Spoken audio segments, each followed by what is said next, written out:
പലതരത്തിലുള്ള സൈബർ തട്ടിപ്പുകൾ നമ്മൾ കണ്ടിട്ടുണ്ട്. ഇപ്പം വീണ്ടും ട്രെൻഡിങ് ആയിക്കൊണ്ടിരിക്കുന്ന ഒരു തട്ടിപ്പിനെ കുറിച്ചാണ് പറയുന്നത്.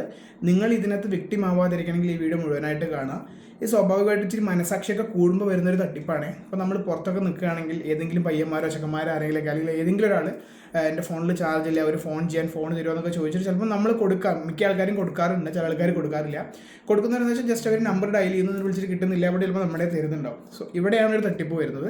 ഇതുപോലെ തന്നെ വേറൊരു സംഭവം എന്താണെന്ന് വെച്ച് കഴിഞ്ഞാൽ നമ്മുടെ എന്തെങ്കിലും ഡെലിവറി, എല്ലാവരും ഓൺലൈനിൽ ഓർഡർ ചെയ്യുന്നതാണ്. എന്തെങ്കിലും ഓർഡർ ചെയ്യുന്ന സമയത്ത് നിങ്ങളുടെ ഡെലിവറിയുമായിട്ട് വേറെ ഒരാൾ ഇങ്ങനെ ഏജൻറ്റ് ഇവിടെ നിൽക്കുന്നുണ്ട്, ഈ നമ്പറിലേക്ക് വിളിക്കുമെന്ന് കണ്ട് ഒരു നമ്പർ പറഞ്ഞാൽ നമ്മൾ ആ നമ്പറിലേക്ക് വിളിക്കും.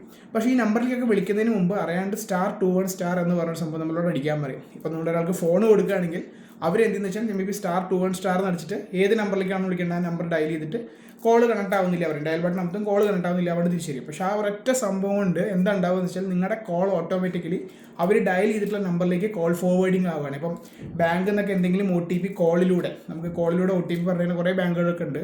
സോ അങ്ങനെ അത് ചൂസ് ചെയ്ത് കഴിഞ്ഞാൽ നിങ്ങൾ ആര് വിളിച്ചാലും നിങ്ങളുടെ ഫോണിലേക്ക് റിംഗ് ആവില്ല. ആ കോൾ ഫോർവേഡിങ് എനേബിൾ ചെയ്തിട്ടുള്ള ഏത് നമ്പറാണോ അതിലേക്കായിരിക്കും പോകുന്നുണ്ടാവുക. അപ്പോൾ എങ്ങനെയുണ്ട് തട്ടിപ്പെന്ന് മനസ്സിലാക്കുക. ജസ്റ്റ് നമ്മളൊരു സഹായം ചെയ്തതായിരിക്കും, പക്ഷെ നമുക്ക് നല്ലൊരു പണിയായിരിക്കും. ഈ ബാങ്ക് തട്ടിപ്പ് OTP ഒക്കെ വന്നിട്ട് അവർക്ക് സുഖമായിട്ട് നമ്മുടെ ഫണ്ട് വിഡ്രോ ചെയ്യാനുള്ള ഓപ്ഷൻ ഉണ്ട്. ഇനി ഇത് ഓപ്ഷൻ അവോയ്ഡ് ചെയ്യാൻ പല വഴികളുണ്ട്. നമുക്ക് സെറ്റിംഗ്സിനകത്ത് തന്നെ പോയിട്ട് കോൾ ഫോർവേഡിങ് ഡിസേബിൾ ചെയ്യാൻ പറ്റും. അതല്ലാന്നുണ്ടെങ്കിൽ ##21# എന്ന് വെച്ച് കഴിഞ്ഞാൽ എയർടെൽ കസ്റ്റമർക്ക് ആണെങ്കിൽ കോൾ ഫോർവേഡിങ് ഓഫ് ആവും. ഏറ്റവും ബെസ്റ്റ് സെറ്റിംഗ്സിനകത്ത് പോയിട്ട് കോൾ ഫോർവേഡിങ് ഓപ്ഷൻ ഡിസേബിൾ ചെയ്യാന്നുള്ളത് തന്നെയാണ്. അങ്ങനെ എന്തെങ്കിലും നിങ്ങൾ നോക്കുന്നുണ്ടെന്നുണ്ടെങ്കിൽ, അതല്ലാന്നുണ്ടെങ്കിൽ ഏത് സെർവറാണോ നിങ്ങൾ യൂസ് ചെയ്യുന്നത് അതിൻ്റെ എക്സിക്യൂട്ടീവ് കസ്റ്റമർ കയ്യിലേക്ക് വിളിച്ചിട്ട് കോൾ ഫോർവേഡിങ് ഡിസേബിൾ ചെയ്യാൻ പറയണം. സൂക്ഷിക്കണം. ഓരോ കാര്യത്തിലും ഡെവലപ്പ് ആയിക്കൊണ്ടിരിക്കുന്നതനുസരിച്ച് സൈബർ ക്രൈമും ഭയങ്കര രീതിയിൽ ഡെവലപ്പ് ആയിക്കൊണ്ടിരിക്കുന്നു.